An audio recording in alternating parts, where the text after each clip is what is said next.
আপনি কি জানেন, মাটির নিচে জন্ম নেওয়া এই সাধারণ ক্যাসাভা একদিন রূপ নেয় চীনের বিশাল ফ্যাক্টরিতে তৈরি হওয়া ক্যাসাভা ফ্লাওয়ারে?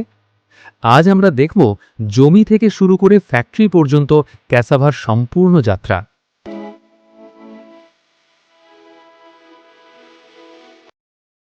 চীনের গ্রামীণ এলাকায় বিস্তীর্ণ জমিতে ক্যাসাভা চাষ করা হয়। এই গাছগুলো প্রায় ৮ থেকে ১২ মাস মাটির নিচে বেড়ে ওঠে। সময় পেরোলে শিকড়গুলো সম্পূর্ণ পরিপক্ক হয়ে ওঠে। পরিপক্ক হওয়ার পর শ্রমিক ও আধুনিক মেশিন দিয়ে মাটি খুঁড়ে ক্যাসাভা সংগ্রহ করা হয়।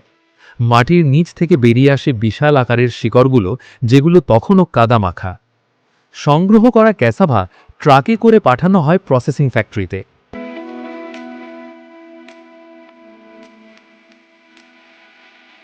এই ফ্যাক্টরিগুলোতে প্রতিদিন হাজার হাজার টন ক্যাসাভা প্রসেস করা হয়। ফ্যাক্টরিতে ঢোকার পর ক্যাসাভা প্রথমে যায় স্বয়ংক্রিয় ওয়াশিং লাইনে। শক্তিশালী পানির স্প্রে ও ঘূর্ণায়মান ড্রামের মাধ্যমে মাটি, বালি ও ময়লা সম্পূর্ণভাবে পরিষ্কার করা হয়। পরিষ্কার ক্যাসাভা ঢোকে পিলিং মেশিনে। এই মেশিন খুব দ্রুত ক্যাসাভার খোসা ছাড়িয়ে নেয় এবং ভেতরের সাদা অংশ আলাদা করে ফেলে।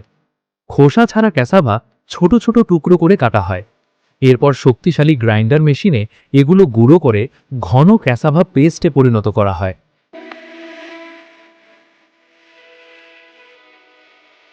এই পেস্ট পানির সাথে মিশিয়ে ফিল্টার করা হয়। এতে ফাইবার আলাদা হয়ে যায় এবং নিচে জমে থাকে খাঁটি ক্যাসাভা স্টার্চ। সংগ্রহ করা স্টার্চ পাঠানো হয় বিশাল ড্রায়ার মেশিনে। নিয়ন্ত্রিত তাপমাত্রায় ধীরে ধীরে পানি শুকিয়ে স্টার্চ রূপ নেয় সূক্ষ্ম পাউডারে। শুকনো স্টার্চ আরও একবার ফাইন গ্রাইন্ডিংয়ের মধ্য দিয়ে যায়। এতে তৈরি হয় মসৃণ ও পরিষ্কার ক্যাসাভা ফ্লাওয়ার।